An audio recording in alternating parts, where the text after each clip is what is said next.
बिस्मिल्लाहिर्रहमानिर्रहीम। अस्सलाम वालेकुम स्टूडेंट्स। डियर स्टूडेंट्स, आज का हमारा टॉपिक 9th क्लास का कॉम्प्रीहेंशन ऑफ द पैसेज के बारे में है।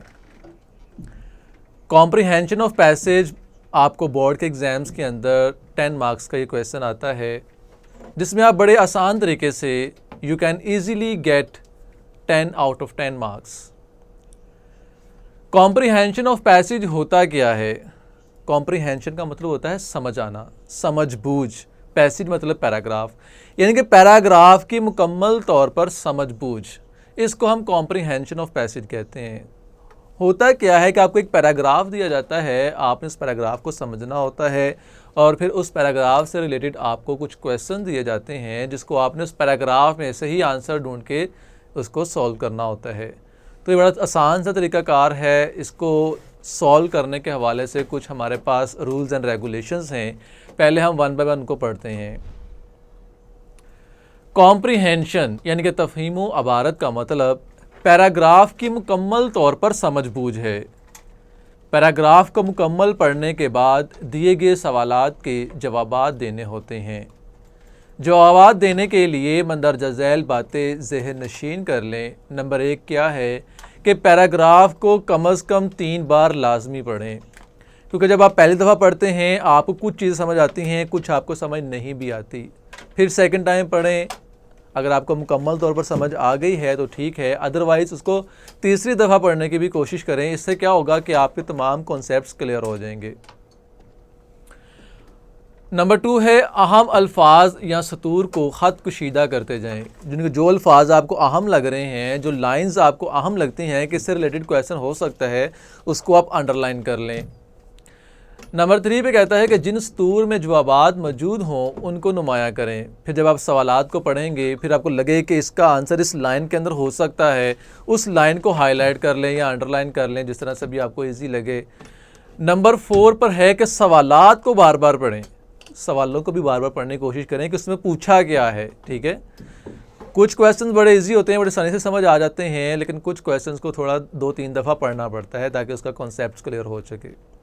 नंबर 5 पे है अपने अल्फाज इस्तेमाल करते हुए जवाबात बनाने की कोशिश करें।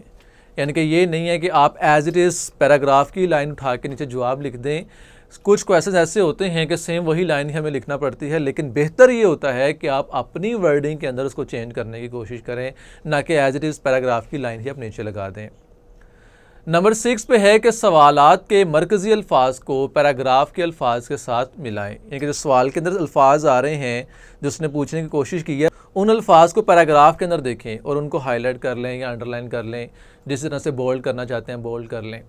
नंबर 7 पे है कि जवाब देते वक्त सवाल के जवाब का टेंस वही होना चाहिए। असल बात यह है कि जिस टेंस से आपसे क्वेश्चन किया जा रहा होता है, आपने उसी टेंस के अंदर जवाब देना है। अगर आपका क्वेश्चन प्रेजेंट में पूछा जा रहा है, आपका आंसर भी प्रेजेंट में होना चाहिए। ठीक है। नंबर 8 पर है कि जवाब इनडायरेक्ट स्पीच में होना चाहिए।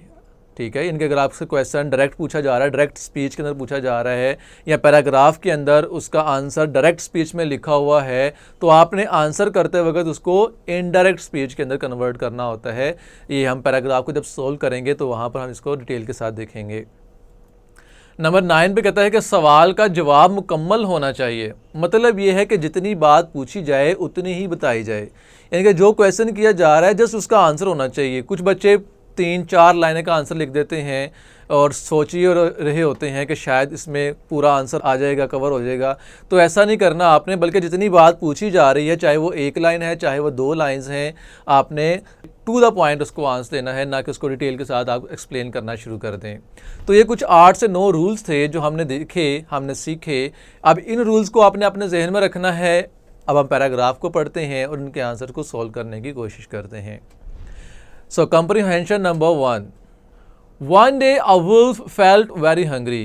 एक दिन एक भेड़िया बहुत भूखा था। He wandered here and there in search of food but could not find anything to eat. वो इधर उधर फिरा लेकिन उससे कुछ खाने को ना मिला। At last आखिरकार क्या हुआ? He saw a flock of sheep grazing in a pasture. उसने कुछ भेड़ों का एक रेवड़ देखा जो कि एक चरागाह के अंदर ग्रेजिंग कर रहा था, चर रहा था। He wanted to eat one. वो उनमें से एक को खाना चाहता था. But they were guarded by a hound. लेकिन एक शिकारी कुत्ता उसकी हिफाजत कर रहा था. The shepherd's son was also tending the flock vigilantly. और चरवाहे का जो बेटा था वो भी बड़े विजिलेंट होके, बड़ा चौकन्ना होकर उस फ्लॉक की देखभाल कर रहा था. The wolf found himself helpless. Wolf बेचारा भी यारो मददगार था, अपने आप को उसने बेबस पाया. At last he hit upon a plan. उसने एक तरकीब सोची. He hid himself in the skin of a sheep and safely went into the flock. उसने एक शीप की, एक भेड़ की स्किन जो थी वो उसने ओढ़ ली और बड़ी आसानी के साथ उस रिवर में घुस गया. The hound could not find out the wolf in disguise. कहते हैं ऐसी सिचुएशन के अंदर शिकारी कुत्ता जो था उस भेड़िए को फाइंड आउट ना कर सका, ना उसको पहचान सका. He killed a sheep and ate it without being caught. अब वो भेड़िया जो था वो एक एक करके उस भेड़ को खाता गया और पकड़ा भी ना गया. In this way he ate up many sheep and their number began to fall every day. इस तरह एक एक करके उनकी तादाद कम होती गई. The shepherd was greatly worried but could not find out the thief. वो शेफर्ड, वो चरवाहा भी बड़ा परेशान था लेकिन वो उस थीफ को, उस चोर को तलाश ना कर सका. अब ये एक पैराग्राफ आपने पढ़ा. अब इससे रिलेटेड क्वेश्चन आंसर्स हैं, चीज़ें आपने अपने माइंड में रखनी है. पहला क्वेश्चन पूछा जा रहा है कि why did the wolf wondered about, कि भेड़िया किस चीज़ की तलाश में था. अब क्वेश्चन पे गौर करें. क्वेश्चन है पास्ट इंडेफिनिट के अंदर. अब हमने आंसर भी पास्ट के अंदर ही देना है, तो हमने आंसर लिखा the wolf wondered about in search of food. अब बच्चे क्या करते हैं, वो क्वेश्चन के अंदर देखते हैं वॉन्डर लिखा हुआ है, वो आंसर के अंदर भी वॉन्डर लिख देते हैं. हालांकि ऊपर एक इंट्रोगेटिव स्टेटमेंट थी, इस वजह से वो फर्स्ट फॉर्म इस्तेमाल हुई. लेकिन नीचे आप आंसर दे रहे हैं सिंपल के अंदर, इसकी अफर्मेटिव फॉर्मेशन के अंदर, तो आपने सेकंड फॉर्म इस्तेमाल करनी है क्योंकि पास्ट इंडेफिनिट में सेकंड फॉर्म आती है. तो ये चीज़ आपने गौर करनी है. तो आंसर क्या बना, the wolf wondered about in search of food. Number 2 है did he find anything to eat, क्या उस भेड़िए को कुछ खाने को मिला. तो आंसर है no, he did not find anything to eat.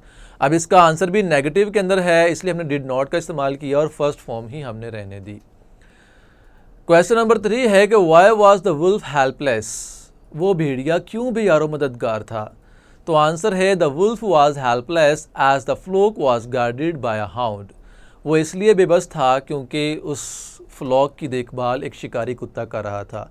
अब देखिए बातें वही पैराग्राफ की हैं लेकिन हम अपने अल्फाज इस्तेमाल कर रहे हैं और हम टेंस भी वही इस्तेमाल कर रहे हैं जिसमें क्वेश्चन पूछा जा रहा है और रेलिवेंट आंसर दिया जा रहा है, ना कि बहुत ज़्यादा उसको डिटेल के साथ एक्सप्लेन किया जा रहा है. यही चीज़ें आपने अपने जहन में रखनी है. नेक्स्ट है question number 4, how did he get into the flock, वो भेड़िया कैसे उस फ्लॉक के अंदर, उस रेवड़ के अंदर दाखिल हुआ. तो इसका आंसर है he put on the skin of a sheep and safely went into the flock, कि उसने बड़ी एहतियात के साथ एक भेड़ की जो स्किन थी उसने ओढ़ ली और वो उस फ्लॉक के अंदर, उस रेवड़ के अंदर चला गया. क्वेश्चन नंबर 5 है कि why was the shepherd worried, shepherd क्यों वरीड था, क्यों परेशान था. तो आंसर है the shepherd was worried as the number of sheep began to fall every day.